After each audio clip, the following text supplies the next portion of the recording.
Hello and welcome to Your World. This is a special program on TVRR World where we compile different stories from different parts of the world. For this week's episode, we have the details from President Prabowo's state visit to the UK and also details from the World Economic Forum in Davos. Also news from Gaza, China, and Indonesia. So let's begin with this week's Your World on TVRR World with me, Siska Becker.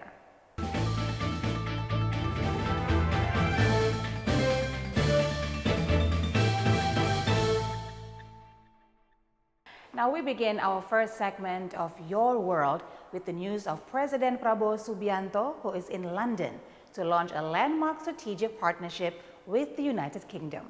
Meanwhile, from Gaza, Jordan and Qatar said Gaza's ceasefire agreement must be fully implemented, urging Israel to ensure unimpeded entry of humanitarian aid into the Gaza Strip. President Prabowo Subianto is in London to launch a landmark strategic partnership between Indonesia and the United Kingdom. British Ambassador to Indonesia Dominic Jeremy confirmed President Prabowo's arrival at Stansted Airport ahead of high-level talks with Prime Minister Keir Starmer and King Charles III.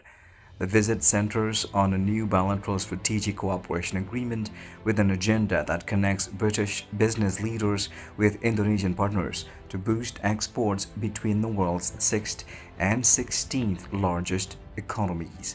Education, disaster recovery in Sumatra, and elephant conservations are also set to feature in the discussions. Prime Minister Starmer is expected to present the partnership as a model for global growth at the World Economic Forum in Davos. President Prabowo Subianto has expressed his interest in having the University of Oxford and the University of Cambridge to open campuses in Indonesia. State Secretary Minister Prasetyo Adi said the proposal is part of broader cooperation with universities under the Russell Group during the President's visit to the United Kingdom. The initiative is seen as an effort to help close gaps in key sectors, including technology and medicine, given the Russell Group's role in research and innovation. In addition to education, President Prabowo is also said to sign a memorandum of understanding on fishing boat manufacturing.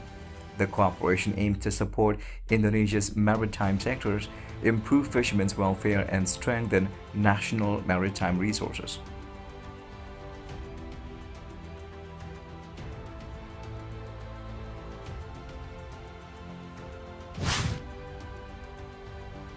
Jordan and Qatar have called for the full implementation of the Gaza ceasefire agreement following talks in Amman. Jordanian Foreign Minister Ayman Safadi and Qatari Prime Minister Sheikh Mohammed bin Abdulrahman Al Thani co-chaired the 5th session of the Jordanian-Qatari Joint Higher Committee. In a joint statement, both countries urged Israel to allow unimpeded humanitarian aid into Gaza and rejected any forced displacement of Palestinians. They also called on Israel to halt military violations in Syria and Lebanon, urged dialogue in Yemen, and opposed Israel's recognition of Somaliland, citing international law.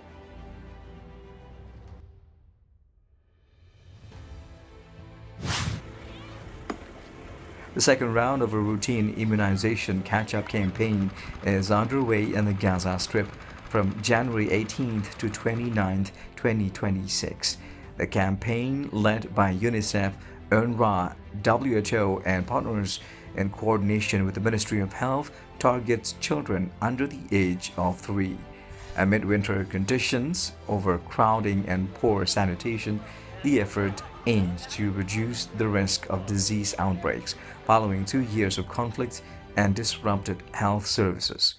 A total of 170 vaccination teams are operating in health facilities, supported by mobile teams and social mobilizers to reach hard-to-access communities across Gaza.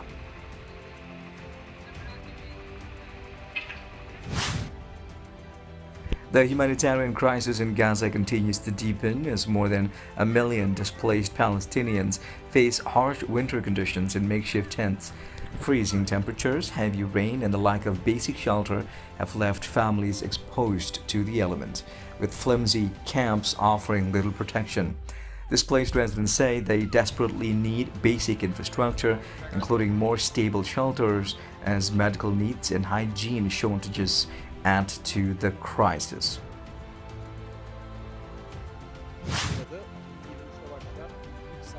One of Sudan's largest educational institutions, the University of the Holy Quran in Khartoum, lies in ruins after years of civil war. Once home to more than 53,000 students, the campus suffered heavy damage during clashes between the Rapid Support Forces and the Sudanese army. Academic programs have been halted, including language studies, leaving students' futures uncertain as conflict continues to devastate the capital.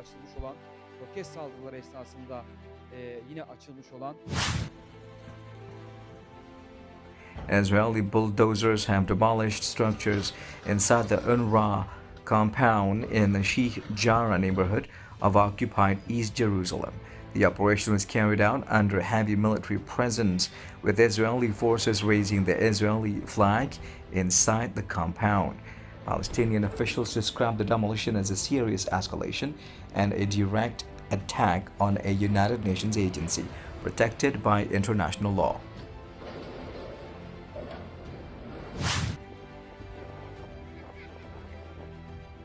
Extreme winter weather has further worsened conditions for displaced Syrians living in makeshift camps in Idlib province. Heavy snowfall and freezing temperatures have flooded tents, created muddy paths, and exacerbated fuel shortages for heating. For families already displaced by years of war, the harsh winter has turned daily survival into an ongoing struggle.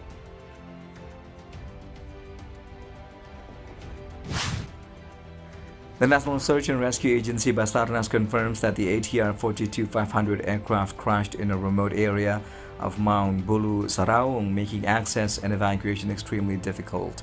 Basarnas Chief Air Marshal Muhammad Shafi'i explains that the crashed site is located far from established hiking trails, forcing rescue teams to trek for more than a day to reach the location. To support the operation, Basarnas has enlisted the help of local residents who are familiar with the mountain terrain, including honey gatherers who know the area well.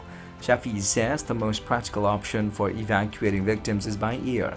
A flight from Makassar to the crash site would take around 20 minutes. However, poor weather conditions have so far prevented any air operations from being carried out.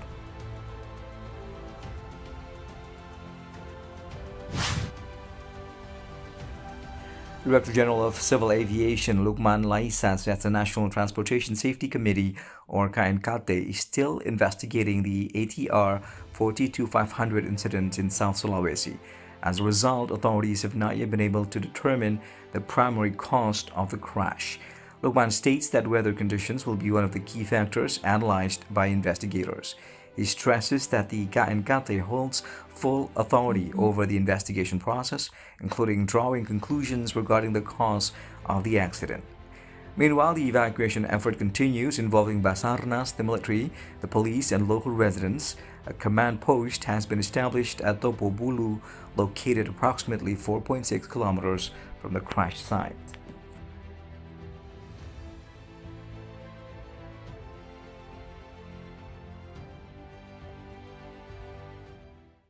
Next up on Your World, we'll give you the latest details from the World Economic Forum in Davos, Switzerland, including the statement from President Donald Trump on why Greenland is so important to him. That is all coming up after these short messages. Stay tuned to Your World.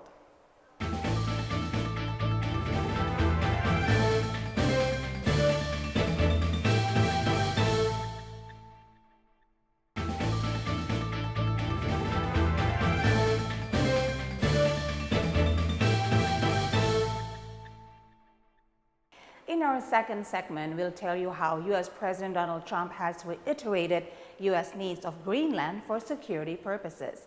Meanwhile, at the ongoing World Economic Forum Summit 2026 in Davos, India's energy minister highlighted nation's resilience as the country stands out as a trusted and future-ready destination for global investments. I think something's going to happen that's going to be very good for everybody.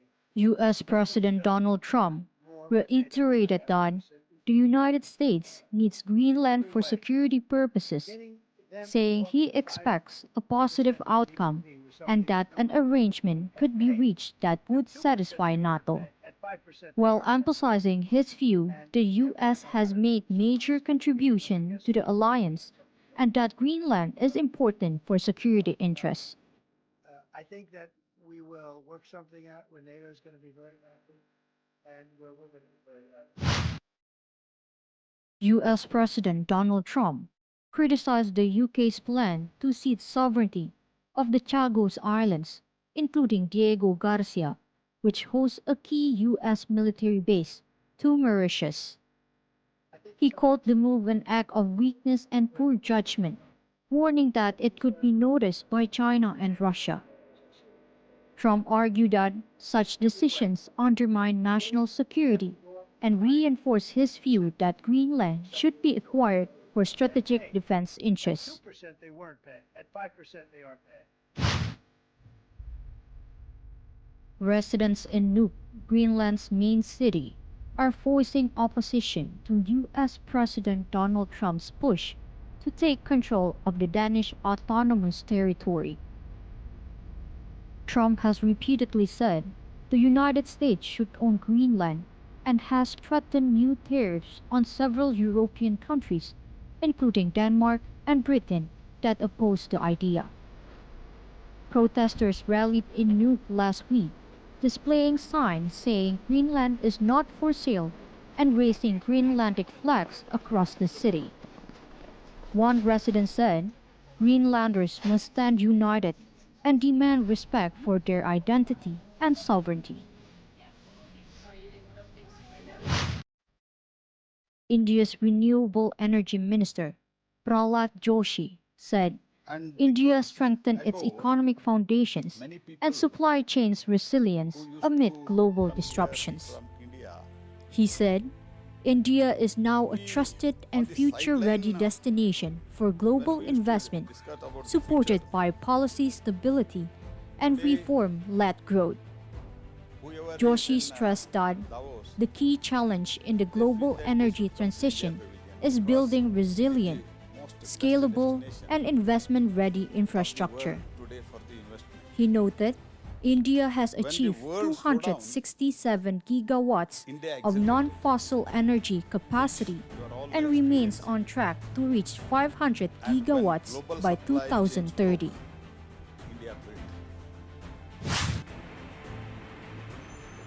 The IMF has raised its forecast for China's economic growth to 5.0% in 2025 and 4.5% in 2026, citing stronger economic activity supported by stimulus measures, policy bank financing, and improved export performance.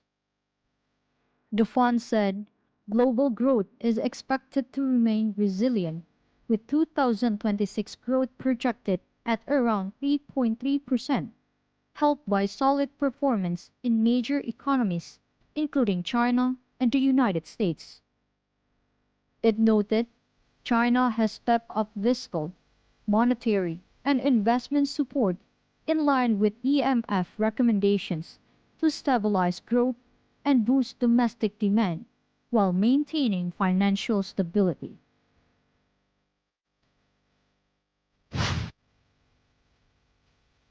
NHK reported that the operator of the Kashiwazaki Kariwa nuclear plant in Niigata Prefecture will postpone the planned reactivation of the number 6 reactor due to a problem with alarm settings. Tokyo Electric Power Company is expected to brief the media after warnings meant to activate during control rod removal failed to function in testing. TEPCO found a setting error related to the alarm trigger and has resumed tests while conducting careful checks. Sources said the reactivation, originally set for Tuesday, will be delayed by several days.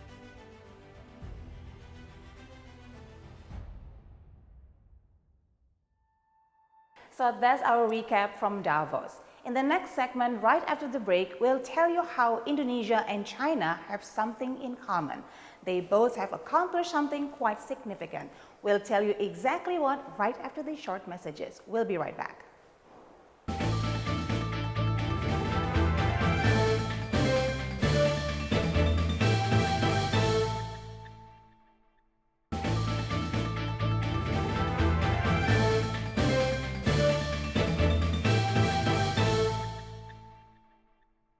We're now on our third and last segment, and we'll go to China, who remain as the world's largest online retail market for a 13th consecutive year, with its digital consumption exceeding 23.8 trillion yuan.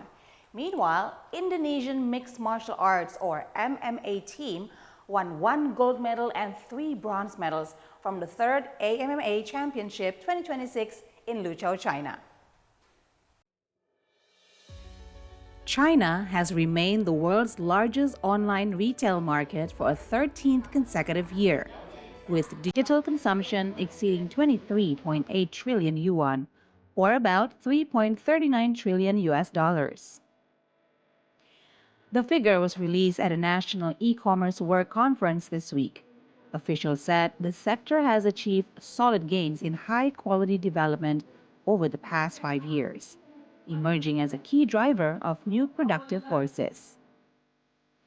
E-commerce has become a major engine for job creation, with employment surpassing 78 million. The Zoygue Wetlands National Nature Reserve in southwest China is showing steady improvements in ecological health following a decade of conservation efforts. Covering the largest cold region peatland in China, the reserve serves as a critical water source and ecological barrier for the Tibetan Plateau. Authorities have tackled overgrazing and grassland degradation through scientific monitoring and habitat restoration.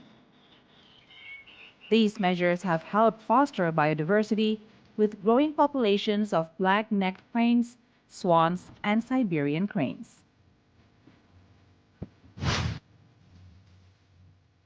The export season has begun for giant bluefin tuna caught in the Mediterranean and raised in offshore farms by Turkish fishermen. The export journey starts off the coast of Sesame, where the tuna are transferred to farming cages in the Aegean Sea and fed for around 7 months. Some of the fish reach weights up to 500 kilograms, making them among the most valuable seafood exports. Industry officials say most shipments are destined for Japan, where demand for sushi and sashimi remains strong. Turkey has emerged as a key player in bluefin tuna farming in the eastern Mediterranean. 이사자는 büyük bölümü Japonya'ya yapılıyor. Train tickets for the Lunar New Year travel rush, known as Chunyun, have gone on sale, with popular routes selling out within minutes. Services between Hong Kong West Kowloon and major mainland cities were snapped up quickly. With less than a month to go before the holiday, some travelers are choosing to leave early to avoid peak congestion. China's Lunar New Year public holiday runs from February 15th to 23rd. The China Railway Group says tickets will continue to be released 15 days ahead of departure as demand remains high.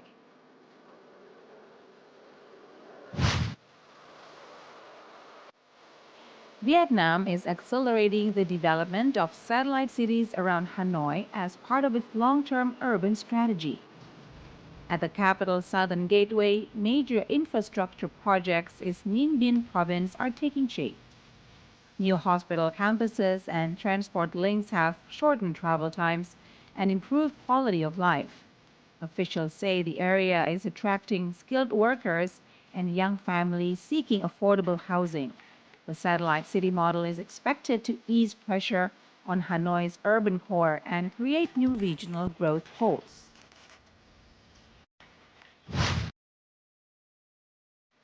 An event combining music and winter sports took place in Artvin province, Turkey, where young piano students gave a mini recital at the Atabari Ski Center one of the most important winter tourism destinations in the eastern Black Sea region. Located on the slopes of Mercivan Mountain, Atabari Ski Center, children aged between 5 and 12 gave a mini recital on the slopes of Mercivan Mountain. The event combined music and winter sports, filling the resort with piano melodies instead of ski sounds.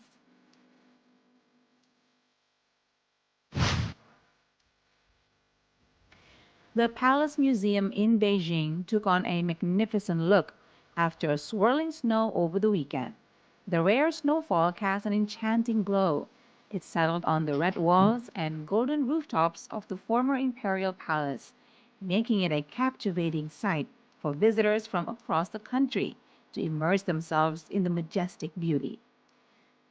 Built in the 15th century, the Palace Museum was established in 1925 on the base of the Forbidden City, which was constructed between 1406 and 1420 and served as the imperial palaces of the Ming and Qing dynasties. It is a UNESCO inscribed World Cultural Heritage and has one of the world's largest and most intact ancient wooden structures.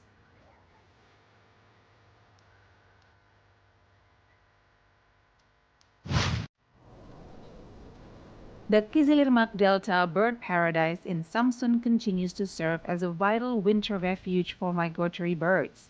Spanning 56,000 hectares, the delta is home to nearly 70% of all bird species found in Turkey, with a total of 365 species recorded.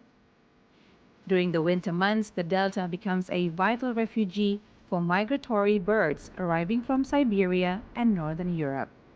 Nearly 1,000 swans spend the winter season in the area, creating striking natural scenes for visitors. The wetland's role as a stopover and wintering site is considered critical for many bird species, while the presence of swans offers visitors a unique and memorable landscape.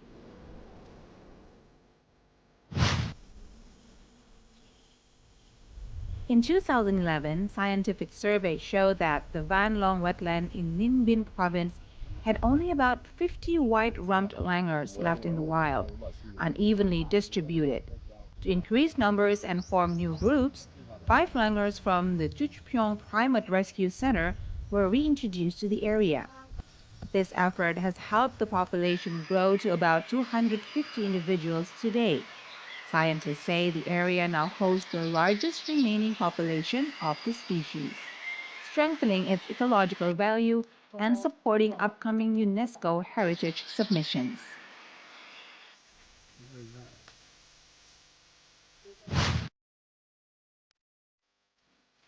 A historic caravan road in Antalya's Akseki district is attracting nature lovers and cultural tourists. Dating back to the Roman era, the road was continuously used during the Roman, Seljuk, and Ottoman periods as a key trade and transport route across the region. Stretching 4 kilometers, the path remains walkable with its original stone pavement, offering visitors a rare opportunity to experience history firsthand. The route passes through Sahyakalar neighborhood, famous for its well-preserved traditional buttoned houses, stone streets, and a historic mosque over 600 years old.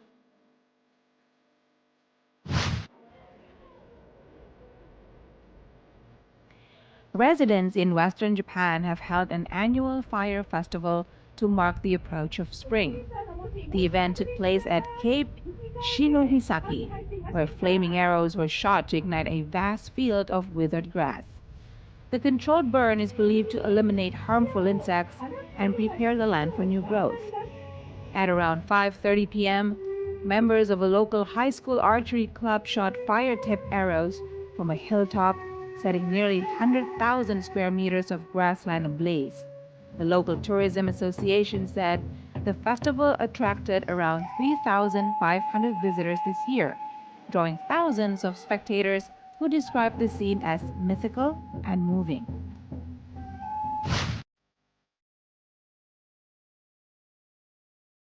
Snowfall in Ahlat, a historic district in Turkey's Bitlis province, has transformed its cultural landmarks into a striking winter landscape. Many historical sites across the district are now covered in snow, creating postcard-like scenery. Among the most prominent is the Seljuk Square Cemetery, considered the world's largest Turkish Islamic cemetery. Spanning more than 210 acres, the site is often referred to as the Orkhon Inscriptions of Anatolia and is listed as UNESCO's tentative World Heritage List. The snow-covered gravestones and monuments have attracted both visitors and photographers.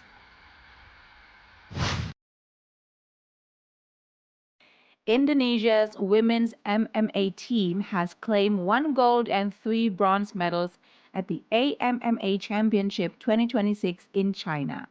The tournament featured more than 200 athletes from 19 countries and regions across Asia.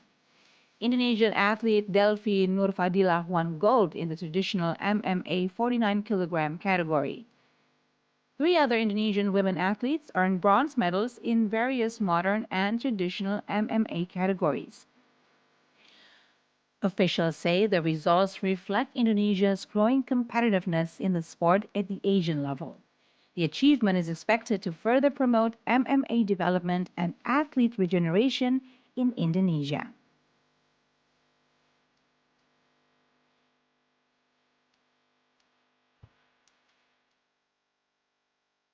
And that concludes Your World for this week. I'm Siska Becker. Thank you all for watching. Until next time, goodbye.